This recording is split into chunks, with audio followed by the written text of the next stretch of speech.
मित्रांनो, शासकीय कर्मचारी असो,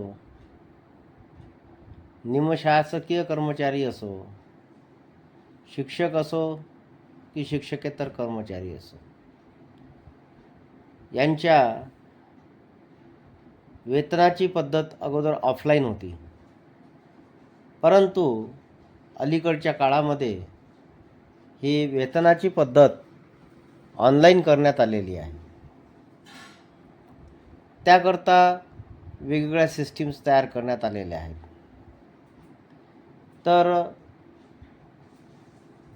जे बिल आहे, पे बिल आहे, ज्याला वेतन देयक असं म्हटलं जातं, हे वेतन देयक हे एका system through, software system through upload केल्या जातं आणि त्यामध्ये एक तुमच्या बँकेच्या खात्याचा नंबर दिला जातो आणि त्या अकाउंट नंबरला ते वेतन जमा होतं.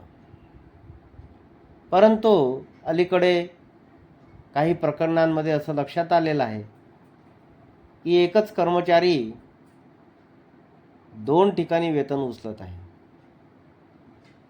तर ही फार गंभीर बाब असल्यामुळे शासनाने ई-KYC हे बंधनकारक केलेलं आहे.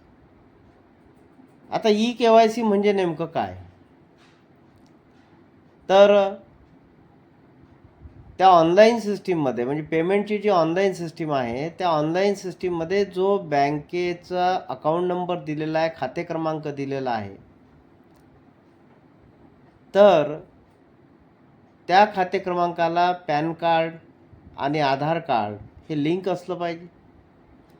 आणि दुसरं असं, सर्वात महत्त्वाचं असं, की ज्या बँकेचा तो खाते क्रमांक आहे, अकाउंट नंबर आहे, त्या अकाउंट नंबरला पॅन क्रमांक आणि आधार क्रमांक हा लिंक असला पाहिजे.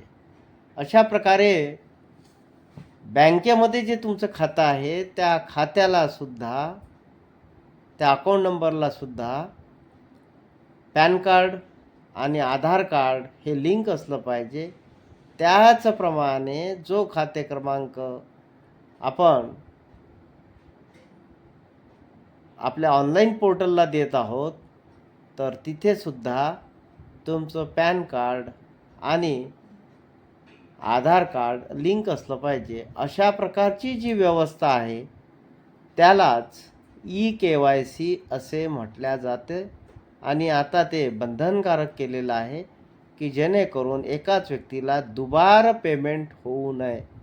दुबार पेमेंट टाळण्याकरता ही व्यवस्था शासनाने केलेली आहे आणि ती आता अगोदर एप्रिल पेड इन टू मे या पगाराकरता करण्यात आली होती.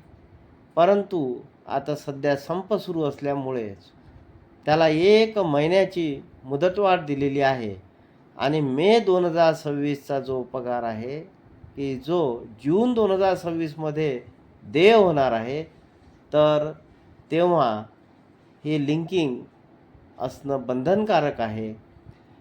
ज्याच्याकडे अशा प्रकारचं लिंकिंग नसेल त्याला पेमेंट मिळणार नाही, त्याला वेतन अदा होणार नाही. अशा प्रकारचे आदेश हे शासनाने दिलेले आहेत.